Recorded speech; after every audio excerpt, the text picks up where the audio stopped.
आदाब, hello friends. आज हम तैयार कर रहे हैं हरा कीमा यानी कि ग्रीन चिकन। बहुत ही सिंपल रेसिपी है, इसको आप ट्राई करिएगा। इसके जो इंग्रेडिएंट्स है आपको सारे घर में मिल जाने वाले हैं। आप इसको रोटी, पराठा, नान किसी के साथ भी खाएंगे, बहुत अच्छा लगेगा। और इसमें जो मैंने मोटी हरी मिर्च डाली ना, उससे तो जायका बिल्कुल ही सातवें आसमान पे इसका पहुंच गया। पूरा घर इसकी वजह से खुशबू से महक रहा है। इसको आप जरूर तैयार करिएगा और रेसिपी को शेयर भी जरूर करिएगा। चलिए फटाफट मैं दिखा देती हूँ कि मैंने ग्रीन कीमा किस तरह से तैयार किया है। मिक्सी का जार ले लिया है जिसमें हम डालेंगे 4 से 5 हरी मिर्च। इनको हम तोड़ देते हैं। 5 हरी मिर्च लिए हैं। खूब सारा आप हरा धनिया ले लीजिए। अदरक थोड़ी सी हमने ले ली है, छोटे छोटे टुकड़ों में डाल दिया है। लहसुन हमने लिया है 8 से 10 आप टुकड़े ले लीजिए। थोड़ी सी हमने लाल प्याज लिए है, इसको हम डाल देते हैं। यहाँ हमने काजू ले लिए टूटा हुआ 2 टेबल स्पून। थोड़ा सा इसमें हम दही डाल देते हैं। इसको हम पीस लेते हैं 1-2 चम्मच पानी डाल के। तो यहाँ हम थोड़ा सा ऑयल डाल देते हैं। मैं मस्टर्ड ऑयल यूज कर रही हूँ। 1 प्याज हमने ले ली है जिसको चॉप कर लिया है। हल्का सा इसको हम लाल कर लेते हैं। 3 से 4 मिनट लगेगा। यहाँ प्याज लाल हो चुकी है। हमने चिकन का कीमा डाला है जो कि हमने बोनलेस से खुद ही घर पे किया है। इसको हम 3-4 मिनट भून लेते हैं प्याज के साथ। 3-4 मिनट हो चुके हैं। इसमें हम 1 आलू को काट के इसमें डाल देते हैं, और क्योंकि कीमे को गलने में टाइम नहीं लगता है और आलू भी साथ में गल जाएगा। 2-3 मिनट इसको हम भून लेते हैं कीमे और आलू को तेल में। जो मसाला हमने पीसा था इसको डाल देते हैं, क्योंकि इसमें सारी चीजें हैं। लहसुन, अदरक, हरी मिर्च। इसमें अलग से हम लाल मिर्च नहीं डालेंगे, तो क्योंकि हम ग्रीन कीमा तैयार कर रहे हैं, ग्रीन चिकन कीमा, तो उसमें हमने मिर्च इसलिए 5-6 डाल दी थी। आप अपने अकॉर्डिंग डाल लीजिएगा। एक बार इसको साथ में मिक्स कर देते हैं। अब यहाँ पे मैंने मिक्सी के जार को खंगार के सारा मसाला डाल दिया है। एक बार दोबारा से मिक्स कर देते हैं और इसमें कुछ मसाले हम ऐड करेंगे। 1.5 टीस्पून धनिया पाउडर, 1/2 टीस्पून गरम मसाला, 1/2 टीस्पून काली मिर्च, नमक जायके के मुताबिक, और अच्छे से इसको मिक्स कर देते हैं।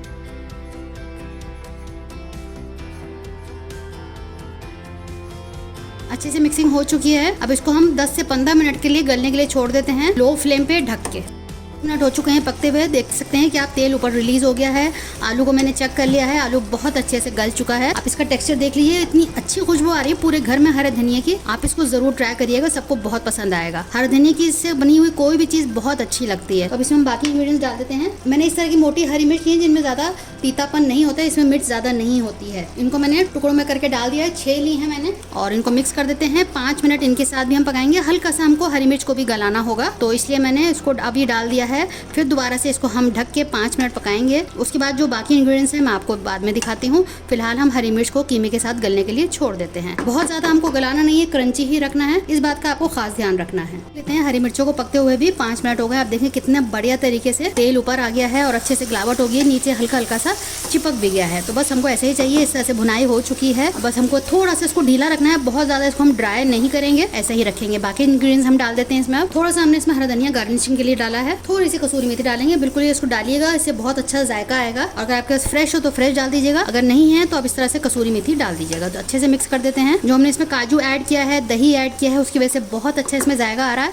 कोई भी आप इसमें लाल मिर्च, टमाटर मत डालिएगा। आप चाहें तो इसमें दही की मकदार ज्यादा कर सकते हैं। अगर आपको हल्का सा खटास चाहिए या आखिर में आप थोड़ा सा नींबू डाल दीजिए, लेकिन मैं नींबू नहीं डालूंगी। हमने थोड़ा सा खट्टा दही डाला है, तो उसी से हमारा जो काम है वो हो जाएगा। यहाँ हम आखिर में 1 चम्मच घी डाल देते हैं। एक बार इसको मिक्स कर देते हैं।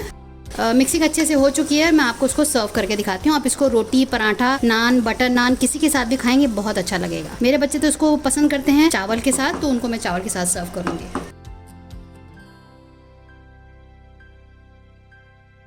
तो आप देख सकते हैं कितना लजीज है। आप इसको जरूर ट्राई करिएगा, घर में सबको बहुत पसंद आएगा। बहुत ही यूनिक रेसिपी है। इसके जो इंग्रेडिएंट्स हैं कितने सिंपल हैं, सारे घर में अवेलेबल रहते हैं, और इसको बनाना भी कितना आसान है। बस एक बार आपने सारे मसाले पीसे और इसमें कुछ नहीं करना, डाल देना है, और 15 मिनट के आपने इसको पकने के लिए छोड़ देना है। इस रेसिपी को आप शेयर भी कीजिएगा अपने दोस्तों के साथ, अजीजों के साथ। चलिए तो अगली बार मिलते हैं किसी नई रेसिपी के साथ। तब तक के लिए शुक्रिया। देखते रहिए शायलाज़ दस्तरखान।